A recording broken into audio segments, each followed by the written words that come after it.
Good morning, it's James, and I do hope and pray this message finds you and your loved ones peaceful, thriving, and well. I think you're going to love this morning's message. We're going to talk about mental health, emotional resilience.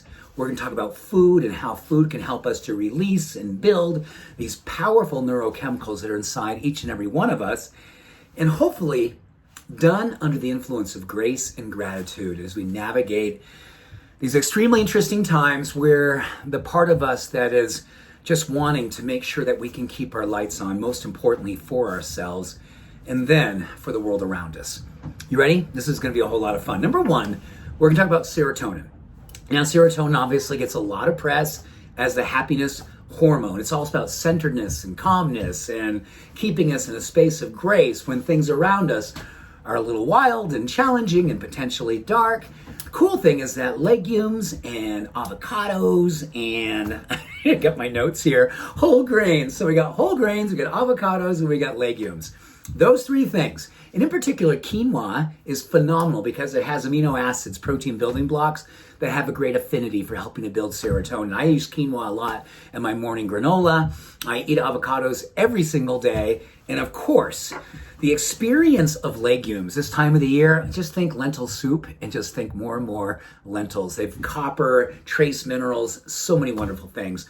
But all of those things help to build serotonin. In fact, it's really cool. Beyond happiness, serotonin has been shown to be a key to build throughout the day. So at nighttime, it transitions over to melatonin with helping our sleep. So that's bonus, right? Number two, dopamine. Helping with focus and confidence. I love to call this the passion hormone. Things like nuts. And I say things like nuts because nuts and seeds, almonds, macadamia nuts. And what I really know to be true in terms of what the clinical relationship shows is that people who snack on almonds and macadamia nuts and sunflower seeds and pumpkin seeds mid-morning, mid-afternoon, it is an awesome way to help keep your light moving forward, your motivation on. And let's face the facts. The most beautiful thing about these nuts and seeds, yes, they're calorie dense, but they're monounsaturated fats. So it helps to facilitate building ketones in our brain, and that helps with energy and helping us to move forward in each and every way. And I just tell you, the studies that come out more and more on ketone production with coconut, MCT oil, again, almonds, macadamia nuts, anything that actually helps to build those fats is extraordinarily helpful as an energy source, but also helping us to fight inflammation. So that is awesome. That's dopamine. Number three, one that doesn't get a lot of press, but is super, super powerful. It's acetylcholine. This is all about mental fitness and optimism.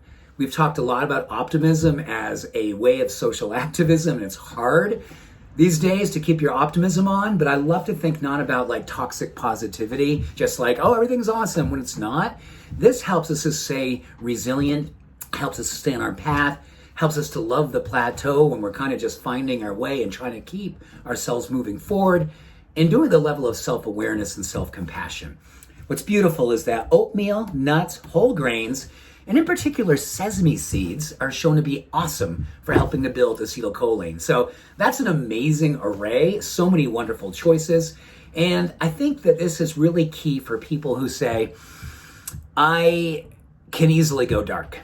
And I can find myself really worrying more and more that on an emotional level, I find myself going through lots of peaks and valleys. This will help us to kind of even out those peaks and valleys. Number four, norepinephrine, motivation and energy. Simple, right? Gives you the opportunity to have your mojo on, get your beautiful badassery going on a brain level. Studies show that one of the greatest things we can do is dark chocolate, spinach, and apples. So that's an interesting choice, right? So apples, that's an easy snack on the fly. Dark chocolate, shout out for anyone who is just kind of hovering above 70%. And if you move into 80, 85, 88, mine is 92%. Tastes just like, well, it's really dark and bitter, but I love the benefits. And I know all about how this norepinephrine experience for me is, I love the energy that it gives me. I also love the fact that it actually helps me to combat stress hormones like cortisol, keep them knocked down. And as a wonderful side effect, it helps to build anandamide, which is your bliss. Well, it is your bliss. It's your bliss and your bliss chemical. Norepinephrine, motivation and energy. I love to say every single day, what is going to be my ROI, my return on ingestion? What am I putting in my body, and how's it showing up, out picturing in the world? How beautiful is that? So every time you're getting ready to open the fridge, open your pantry, get ready to just go into your nourishment experience, just simply say to yourself, what is my return on my intention with this ingestion? And then move forward with grace and gratitude. Thank you. Much love. Every blessing. Have a beautiful day. Bye for now.